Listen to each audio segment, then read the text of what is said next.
આપણે આટલી મેદનીમાં ભેગા થયા છે તો એમના પરિવારને પણ એકવાર ખૂબ ખૂબ શુભકામના આપીએ કે એક પ્રયાસ જેમ એક વડની અંદર એક બીજ તો એકદમ નાનું હોય પણ એ બીજની અંદર કેટલી વિશાળતા હોય.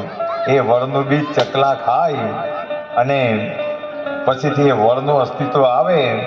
વડ નાનો હોય અને ધીમે ધીમે ધીમે એ મોટો થાય અને એટલું મોટું એ વટવૃક્ષ થાય કે અનેકો પશુ પક્ષીનું એ આશ્રય સ્થાન બને, માણસોનું આશ્રય સ્થાન બને. પણ બીજ તો એનું એકદમ નાનું જ હોય.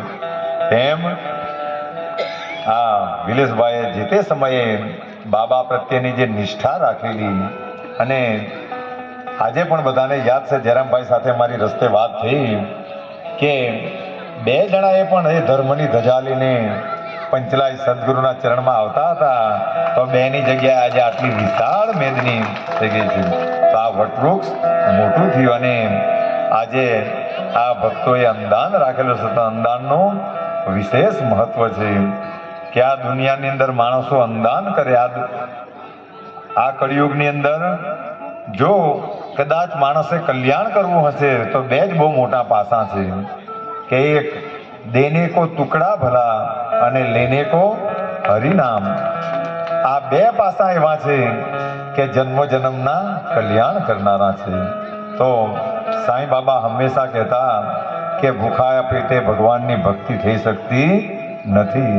એટલા માટે પહેલા આપણે બધા સરસ રીતે પ્રસાદ લઈ લઈએ અને પછીથી એ હરિનામ એટલે કે ખાલી ને ખાલી 108 નામ આપણે વિષ્ણુ સહસ્ત્રના કરવાના છે જે જન્મ જન્મ સુધી પરમ કલ્યાણ કરનારા છે. તો એ કરવાના છે. તો બધા જ ભક્તો જો એમ તો કહેવાય દર્શન તો એમ તો કહેવાય કે માણસોની અંદર વિદ્યા વિનયથી શોભે. માણસ પર વિદ્યા ગમે એટલી હોય પણ જો વિનય નહીં હોય તો એ શોભા આપી શકતી નથી. પણ આ સંસારની અંદર માણસ જેટલો નમે એટલો એ ઊંચો જાય. ચાહે કોઈ સંત મહાત્મા પણ બની જાય પણ એનેમાં નમ્રતા અને વિવેક નહીં હોય, પ્રેમ નહીં હોય તો આ બધી વસ્તુઓ અસ્તિત્વમાં નથી આવતી. એવી જ રીતે આપણે બધા ભોજન કદાચ લઈએ અને ભજન નહીં કરીએ તો એ વસ્તુ અંદર ઉતરી શકતી નથી. એટલે શ્રી હરિનામ દેને કો ટુકડો લઈને પછીથી આપણે હરિનામના પાઠ માટે એ 108 નામ ખાલી પણ એ જન્મો જન્મનું કલ્યાણ કરનારી આ બધી વસ્તુ છે. એમ કહેવાય કે જે માણસો પાઠ કરે એ વૈકુંઠના અધિકારી બને.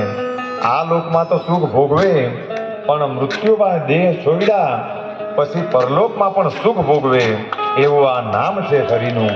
તો બધા જ ભક્તો મહાપ્રસાદ લઈને પછીથી વિષ્ણુ સહસ્ત્રના પાઠ માટે પોતપોતાની જગ્યા લઈને બધા બેસી જજો. પાઠ કરીને પછી 5-10 મિનિટ માટે આપણે સત્સંગ પર કરશું અને બધા ભક્તોને ગરબા રમવાની બહુ ઈચ્છા છે. તો મારા રાકેશભાઈ પણ આજે ચલાથી આવ્યા છે તો એમને પણ તાળીઓથી વધાવીએ. પણ અને કાલે બધા જ ભક્તો પંચલાઈ સાંઈધામની અંદર આવવાના છે તો એ લોકોને પણ આજે હૃદયની અંદર ઉત્સાહ છે. તો બધા જ ભક્તો પ્રસાદ લઈને પછીથી આપણે પોતપોતાની જગ્યા પર બેસી જઈએ. જયરામભાઈ વિશેષ સૂચના અમારા જયરામભાઈ. સાંઈ ભક્તોને નમસ્કાર. પહેલે આપણે દર્શન કરી લઈએ અને પછી આપણે મહાપ્રસાદ માટે જઈએ એવી નમ્ર વિનંતી.